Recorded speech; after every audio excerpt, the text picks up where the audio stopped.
Fnatic topple G2 and are your spring split champions. 3 rookies prove themselves worthy of the top 4 in the EU LCS. A double kill from Perks! This guy is a madman! He can do it! Oh, Memento! You beautiful man! Guess the Quadra gonna be a pacer for Kobe! It's time to find out who will rise. This is the EU LCS.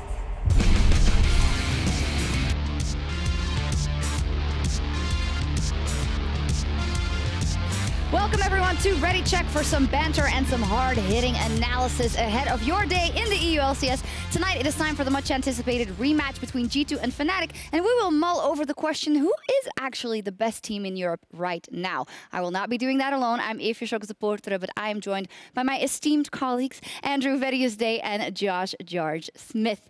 Welcome, gentlemen. Thank you. Yeah, first time appearance on the EU LCS, Jarge. So how would you like to introduce yourself to the viewers? So I guess hello is a good place to start. Yeah. My name is Jarge. I've been rocking around esports for about 6 years now, doing a fair bit with a couple of different teams. You may know me from TSM, Fnatic, Team Liquid. You're an analyst mainly? Yeah, a couple of analyst gigs. Was a brief stint as a coach once, but less said about that, the better. The main reason we brought him on was because we were tired of tall color casters and we needed a slightly shorter one. So thank you for Is that why you're making fun of his height straight away? Vedius. Got to start with the banter. He's a British boy. He's down for it. Alrighty. Well, banter analysis. I definitely will be wanting to see what you have to say about our teams. We're going into week 3. So let's take a look at how the teams are stacking up so far. And well, of course, we have to talk about the top of the table because definitively at the top there at 4-0, both are G2 Esports and Misfits Gaming, who just seem to have the freshest attitude, the most preparation coming into the first couple of weeks. It certainly felt like that because you look at their teams coming into the very first few weeks and they just look unstoppable. They found strategies that they've been able to execute flawlessly, and they look like right now 2 of the best teams in Europe. That they do. Why do you think it is that they're so strong? Is it merely that they're well prepared, or is there something else there? I mean, for me, what stands the top teams out from among the others is really their preparation coming into this meta game. I think G2 has shown a lot of strength with the funnel strategy, and obviously Fnatic, a bit of a rocky start with their first week, but they've really kind of come together in week 2, and obviously Misfits doing really well with just kind of the standard AD carry comp. So I really like the way these teams have addressed kind of coming into this meta game, and I think their results have shown. Well, you just mentioned Fnatic, and Fnatic, again, Reckless is on the bench today for the big clash of Fnatic versus G2, and this guy, Buipo, is in the bottom lane in his place, and that is a strategy that they played last week and got them 2 wins. The fact that they have so much diversity in the amount of compositions that they can play, the versatility in terms of strategies, and the fact that he is just playing extremely well right now, Fnatic seem to have absolutely everything going for them, and they're on track to challenge both the top teams in the European LCS this week, and we're already going in for an exciting matchup at the end of today. That we are positive for these teams, a bit more negative for Vitality. Rookies no more. They are now not veteran players, but players who have seen a couple of games, and they had an 0-2 week in week 2. What do you think about that, Jarge? Yeah, I really feel that beginning of the spring split, they obviously came out swinging really hard. Jizuki was stepping up huge. Gilius level 2 ganking everywhere. Did a lot of good things for Jizuki. I think this split, they've kind of shown more of the same, but it's not really kind of had the same results. Jizuki's still going for those big plays, but they're not really working out. It's having a lot of solo deaths, and Gilius has kind of adapted a little bit more to standard, and I don't think that suits him as well. So they're still figuring out basically how they want to play in the meta. We'll see what they can do up versus the Unicorns of Love. Unicorns of Love are coming off a 2-0 week last week, so we'll see Misfits there versus Schalke. A lot of very contested matchups, and I'm also having my eye on Splyce, because Splyce is still 0-4. They're looking for a win. We talked a lot about Splyce in Euphoria. This week I was a guest together with Splyce's Odoamne, which was very interesting. We also had a bet, and I believe we're going to hear about that bet right now. Let's check it out.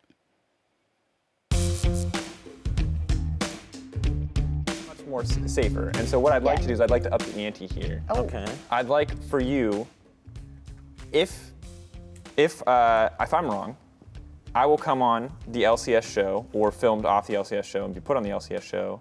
I will do the cheerleader pom-poms and I will make up a Splyce cheer. But if you lose, you have to make up a Euphoria cheer, or we'll make it up for you, and you have to get Euphoria colored pom-poms, ending with a cartwheel. With the cartwheel. Wow. So pom-poms, cheer, cartwheel. Yeah. Are you down for this? I mean, if we're gonna clown ourselves, they might as well go all the way now. I love it. Oh, man. Okay. Okay, so we need like good makeup, like, you know, pink, Oh red. no, we have fantastic makeup artists. Okay. We will get some lipstick going. Can I lips. coach cartwheel? You can definitely coach cartwheel. Okay.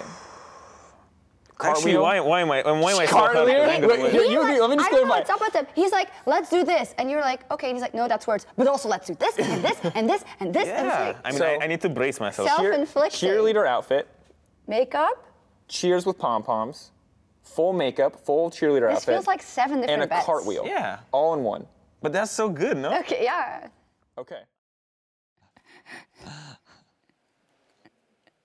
Well, fantastic stuff. Euphoria, you can check that out on YouTube, on SoundCloud, and on iTunes. Yeah, I got it right. I always get them mixed up. But interesting bet. I think Ottawamne was just digging his He's own... enthusiastic. Yeah, he wants He's to do ready it to all. get in there. Yeah, he's I mean, he ready to did dress bet. up in a dog costume last time. That's true. so. He's just, yeah, he's all in for everything. In any case, check out Euphoria. A lot to hear about Splice and Ottawamne from a lot of people. But now I do want to hear from our newest addition, Jarge. You're the new guy on the block, and you know what that means. We're going to ask you a couple of questions to get to know as much about you as fast as possible, and we might throw you some curveballs. It is time for the DX Racer hot seat. Are you ready, sir? Are you ready to get a... I guess. Get I mean, who's questioned? really ready for this, right? Exactly. Well, Okay, let's go. Let's start easy. What is your full name? My name is Joshua Smith. Where are you from? I am from Leicester, England. And which teams have you worked with before? So LCS teams I've worked with before is Team Liquid, TSM, and Fnatic. That's backwards chronologically. Cool. What's there to do in Leicester? EU Masters. Besides EU Masters? So other than EU Masters, eat really good Indian food, really good Middle Eastern food. Just a lot of good food culture in Leicester. Oh, a lot of good food. So what is better, the Berlin Döner or the Leicester Donner? Leicester Donner every time. Okay, there we go. Is it coming home? Of course, it's coming home. Do you know the last time and only time England managed to win the World Cup? 1966. Whoa! Well, I mean, I guess that is like the Let's have a proudest hard moment. question, That's the please. proudest moment in your history, I guess. So there you Okay, go. so I'm curious, is it possible to coach the uncoachable? Depends on how they're uncoachable, but I think yes. So could you coach me to LCS? No, because you don't have the underlying skill set necessary. Wow. What is the dumbest question a pro player has ever asked you? Ooh, I think when I was coaching in a UK Masters tournament, one of the players asked me how to make tea. Now, bear in mind, this is a UK tournament, so asking me how to make tea is To be fair, like, it's in our biology. How to Everyone make knows tea. How to make All right. tea, so. What is the team you've worked with? Which team had the highest potential? that I've worked with. Yeah. I think Fnatic 2015. There we go. Can EU ever win Worlds? Yes, they can. Will they, though? No. Damn it. Oh, sad. Well, final question. Who is the best team in EU right now? For me, right now, Misfits. Misfits, the best team in Europe, according to Jarge. You have passed with flying colors. Congratulations. You get to stay on the broadcast. And now we are going to talk a lot this weekend about who possibly is the best team in Europe. And Vedius is going to give us his opinion right now. I certainly am. Thank you very much, Sjokz. So we're going to start off by talking about Misfits. Jarge already agrees with me, and we're going to be talking a lot about them throughout the day, but they came into the split swinging. They had a very rough spring split where they didn't even qualify for playoffs, and they wanted to turn things around. And would you believe it? They've been able to do it off the back of players like Hansama and Sjokz really stepping up, off the back of the leadership that we've seen from Maxlaw. Misfits seem to be this unstoppable force that are yet to be rivaled here in the European LCS. But perhaps G2 could be a team that can look to challenge that title. They're our next team that's in contention of being the best team in Europe right now. They've mainly relied on the funnel strategy, and their mid laner Perks has been the key superstar in the entirety of that. This guy has been having so many resources, the team has been playing so much around him, and he said last split, it wasn't the split for him. He started to burn out. But you look at him this split, he's looking like his old self. He wants to get back onto the international stage and prove that he is one of the best mid laners in the world. But speaking of someone who's already proven themselves, you've got to turn your attention to Caps and Fnatic. The man in the mid lane has had some pretty impressive performances so far in this split, but the entirety of Fnatic really have started to step up. They've been drafting more of this bruiser-style composition, they've been grouping up, they've been looking for a lot of fights, and this team is slowly working their way up the ladder. Today, they will be going up against G2 to try and secure a spot at the top, and we'll see if they're able to pull it off. So Sjokz, Jarge, these are my three teams that are looking to claim the title of best team in EU right now. What do you guys think?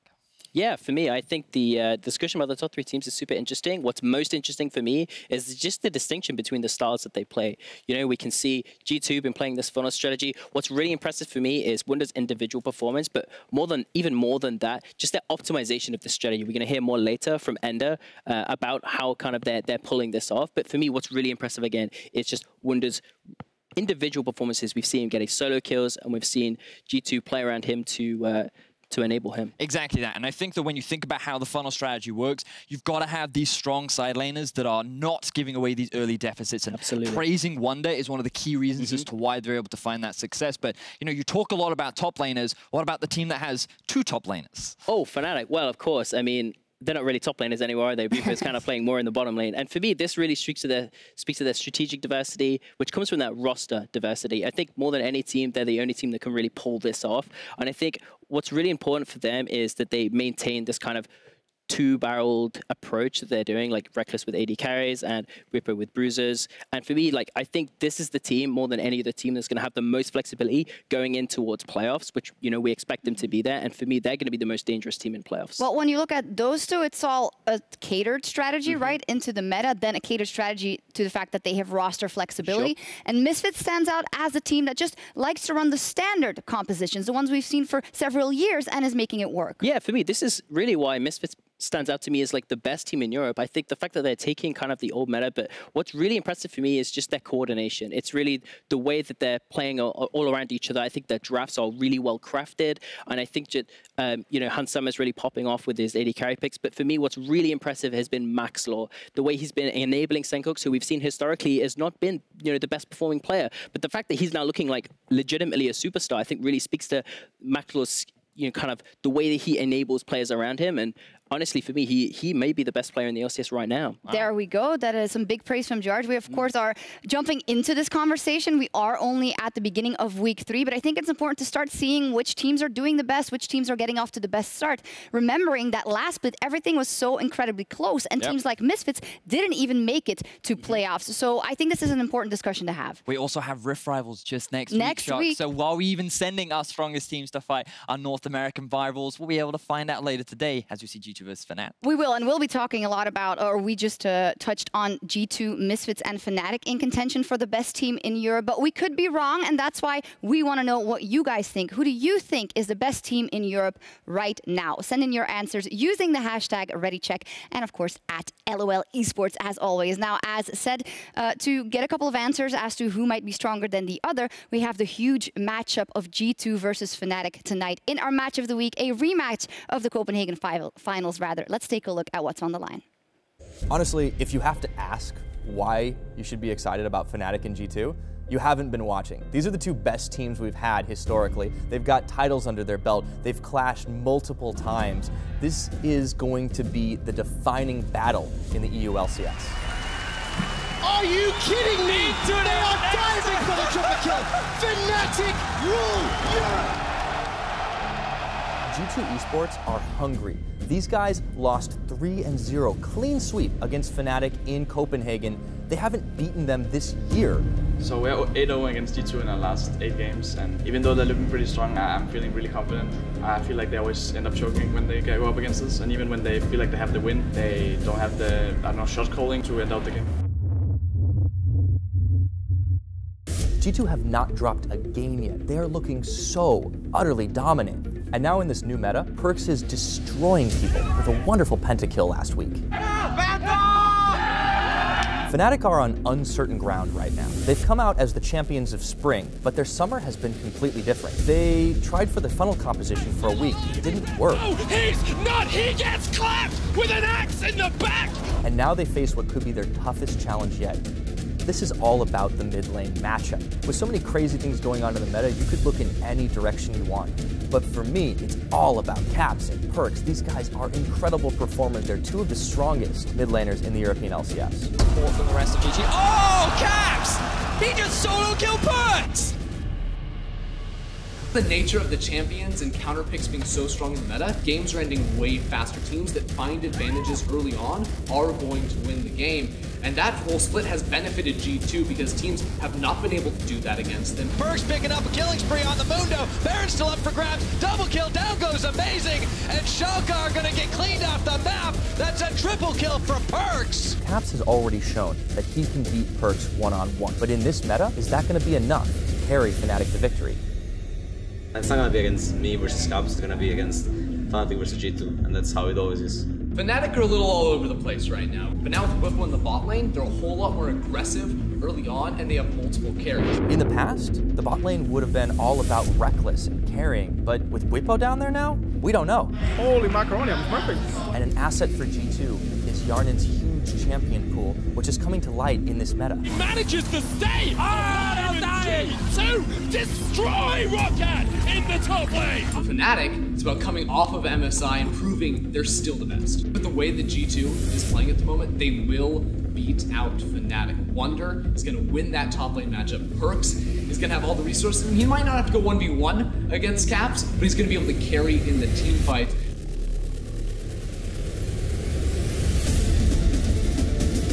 G2 were embarrassed last split in Copenhagen. But while Fnatic went to MSI and had a mediocre performance, G2 were practicing, were prepping, were hungry to come back strong this split, and they came back with a vengeance. They tore apart the EU LCS in the first 2 weeks, and now they've got their eyes ready to take down Fnatic.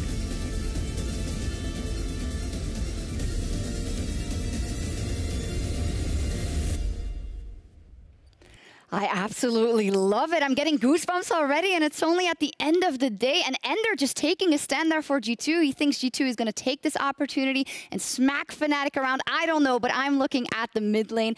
Just imagine you're Perkz, and you were on top of Europe for so many years, best mid laner, this and that, and now this guy. He's firmly on the throne. Yeah, the guy, he's long gone the name of Baby Faker. He is his own person now. Caps proved himself at MSI. He's going to prove his dominance over Perkz once again today. We'll see. Important to remember is that Reckless will not be playing in the AD carry or in the bot lane position. Bwipo will be subbed in, and we will also be able to see exactly what Bwipo is up to in the POV stream in beta. You can check that out tonight during that game. But now for a closer look at G2's strategy and how they execute that funnel comp, here is Ender. Thank you, Sjokz. Now, G2 has been running this funnel comp with great success so far in this split, and they're the only team in Europe that has consistently excelled with this strategy. And what they've been doing is just getting Perkz to farm as much of the jungle as he possibly can without sacrificing minions in the mid lane. That's why immediately after he gets that buff in level 2, they come get that wave as it crashes underneath the mid lane turret and shove out that second wave. And we freeze here because now they have exactly 35 seconds to go farm as much of their own jungle as they possibly can. And, you know, we talk a lot about how this strategy is easy to execute for these teams, and that's mainly because all the planning is done outside of the game. G2 knows their window where they're allowed to go farm their own jungle, and they've already planned out exactly what they're going to be doing. They have time for 3 camps, the Scuttle Crab, the Blue Buff, and the Gromp. And they're going to be able to go do that because they have the push in the middle lane. So as we move forward here, you'll see they do exactly that. There's no one that can contest them because they're just going to be duo farming through this jungle pretty damn fast. And they'll be able to make their way right back into the middle lane where they just rinse and repeat this strategy. Again, clear one wave under turret, push out the next, and again, 35 seconds before the minions are going to be crashing in the mid lane. So they have 2 more camps, their Wolves as well as their Raptors, that they can go ahead and clear as we move forward. And here's where things change up a little bit for them. Now that there's no camps on the map, they're going to be able to go ahead and get a recall off, because one of the best things about this composition is the fact that you're going to have stronger items than your opponent because you have more gold. So they go ahead for their own reset. This means Perkz can come back into the map with a challenging smite. And now G2 can walk their way straight into the bottom river because that's where the Scuttle Crab is going to be spawning, and they're just stronger than Sjokz are at the moment. So they bully Amazing out of that area of the map, still make it to mid lane in time to pick up those minions.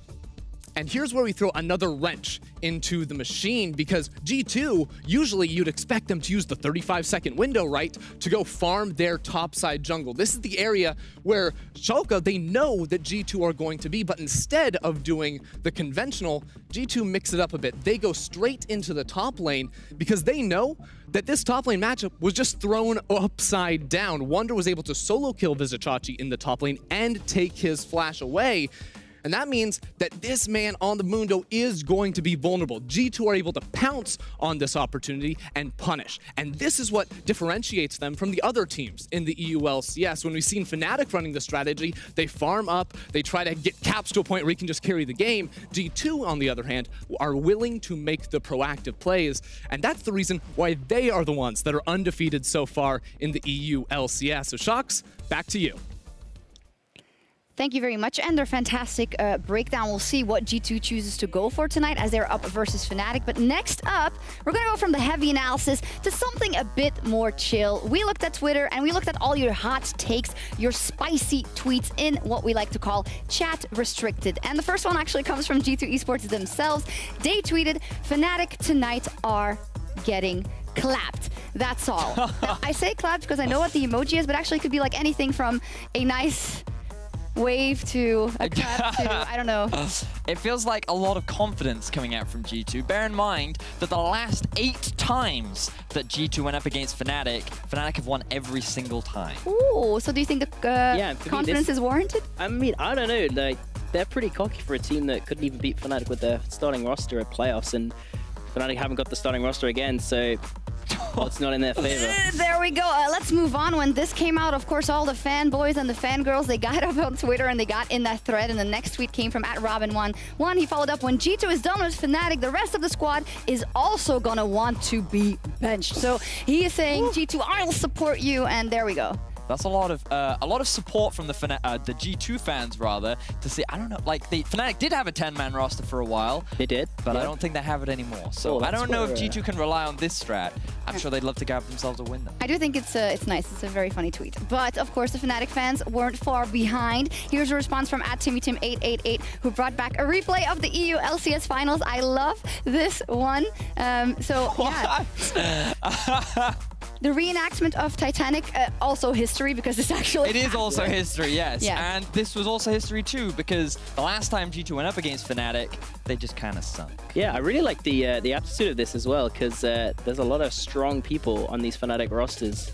There's a lot of bruisers, a lot of big tanky people, and that's a pretty tanky-looking rock right there. Yeah, it's an Almost iceberg. like an iceberg. Almost like an iceberg. Fantastic. I love this one. Great job, Tim. We'll see what happens. But finally, another hot take was not about the teams exactly. It was about the casters, and we always love that. From @DatingQ, one of the many who noticed Foxdrop's outfit last week. The question is, who wore it better, Yamato Cannon or Foxdrop? Who wins? That's a sick shirt. That is a sick shirt. But the tie clashes. That's the problem. Which tie? The Yamato one, whereas for Foxdrop, I feel it complements it. Does it clash? It becomes invisible with the shirt. No, that means it's like perfectly in tune with the shirt. So it's invisible. I'm going with Foxdrop. Okay. I like the pocket square. I'm going with Yamato. I mean, it's nice because we actually have no one who stands up to Yamato's fashion sense in the team. No offense to Jarge. Sorry. I mean, you're very tailored and you look fantastic, but these guys take risks. Like wearing a pink flower shiny jacket. Tomorrow you're wearing a giant gold blazer and you're just going to go all out. Oh yeah, I'm going to do my prestigious LeBlanc cosplay with the top hat and everything. It's going to be great. I mean, I hope so. Let's see. Well, after 2 weeks of competition, we've made a lot of predictions about what the teams would do, but praise where praise is due. Vedius is currently at the leaderboard. He has made the correct, or the most amount of correct predictions, I should say. For now. For There's now. no long He is the split. superior analyst. Yeah. Now, I am ahead of Deficio, which is all that ever really matters. But today it's quite close. The only difference, Unicorns of Love Vitality. Jarge, why do you think Unicorns of Love wins that one? I mean, we've seen from Vitality that Jizuki not exactly having the best split. And what I really like from Unicorns of Love is their 3-man gang squad. Mid, jungle support, grouping together, making plays. And for me, I just can see a situation where Jizuki's trying to make solo plays, and I'm going to see a support, I'm going to see a jungler, and Jizuki's going to hold in. But man, Exile, he's still super volatile. You never really know what you're going to get from this guy. So my faith is in Vitality. I think they'll bounce back. Also, a bunch of fanboys. Everyone voted for Fnatic in the match of the week over G2. I know Ender voted for G2. And Deficio both voted for G2. So I think this is the turnaround split. Like Deficio was always right. Now he's going to be always wrong. That would be nice. Just as a reminder, you guys at home are also in the mix. You can always vote on the matches, but remember, remember that if you send in your votes on Twitter, it closes 90 minutes before the beginning of the show, so before the beginning of Ready Check. So make sure you're on time sending in your predictions. And with that, we now see that we all voted for Roccat in the very first game. They are up versus Giants. And these are really two teams that are looking to pick up some wins and set themselves up as playoff contenders, because you might forget it, but in Spring Split, both Giants and Roccat, they were fighting in that top 6 almost the entire Spring Split, and Roccat even made it to playoffs. They certainly were. The thing is, last split, as you rightly said, very, very competitive. In the final few weeks, both these teams were battling it out to try and secure one of those last 2 spots that we had available in the playoffs. And for Roccat, it was a story of success, being able to find that way in, but for Giants, it wasn't. Now, both of them this split only want to achieve bigger and better things. We did get to talk to the coach for Giants, Kubs. Let's say what he has to say before today's match. Thank you, Sjokz. I am joined by Koobs, the head coach of Giants Gaming. Now, Koobs, it hasn't been the most exemplary start to the split for Giants. What is it that you're bringing to the team that will elevate them to that next level? Yeah, so I think from last season, a big problem this team had was if Joko didn't gank a lot early and snowball the game out of control, they didn't have a lot of structure.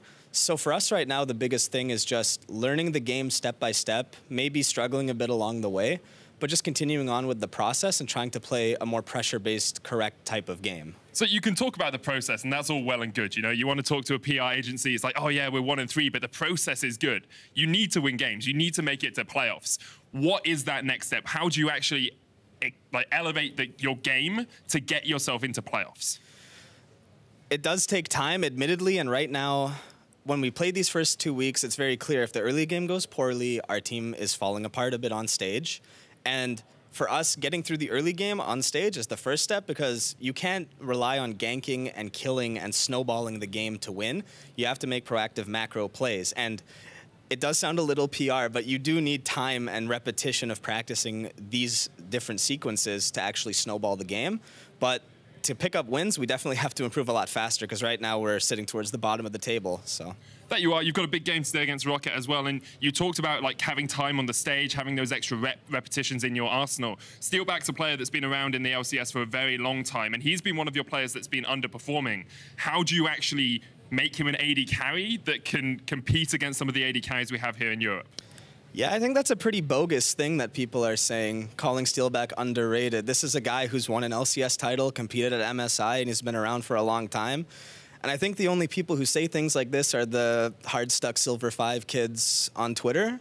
So I don't really care what they have to say. I trust Steelback to do his job at a high level, and I think that as a team, if we continue to play a team-based game, that's more important to me than the individual skill assessment of the Twitter analysts. I understand that. Bold words, Koobs. We're going to hand it back across towards you, Sjokz. Luckily, we have the unique perspective of an actual analyst who is also a Twitter analyst. Jarge, what do you think? I love my Twitter analysis, me. Yes, I mean, for me, what I'd like to see from Giants is just I'd like to see them take a bit more inspiration from a team like Misfits. You know, they've clearly had a lot of success with AD carry comps, and for me, I think Steelback does have that potential. Like, he is right. He did win a split. He did play at MSI, so he obviously has something there. And I think his performance in Unicorns of Love was pretty good too.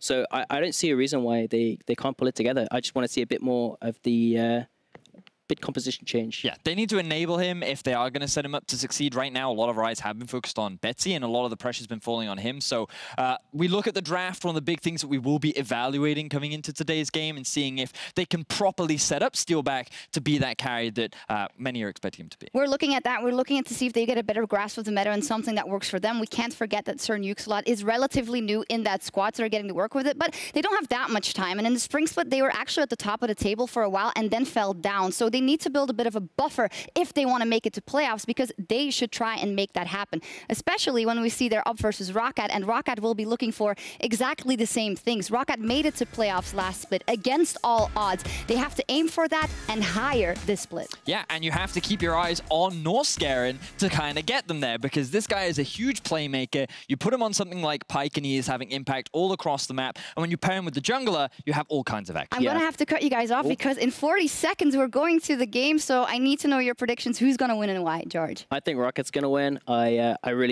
think I respect Memento and Norskeren a lot, and I think they're going to carry this game through. I agree with Jarge. I think that the jungle and bot will be outperforming Giants. You have 10 seconds more.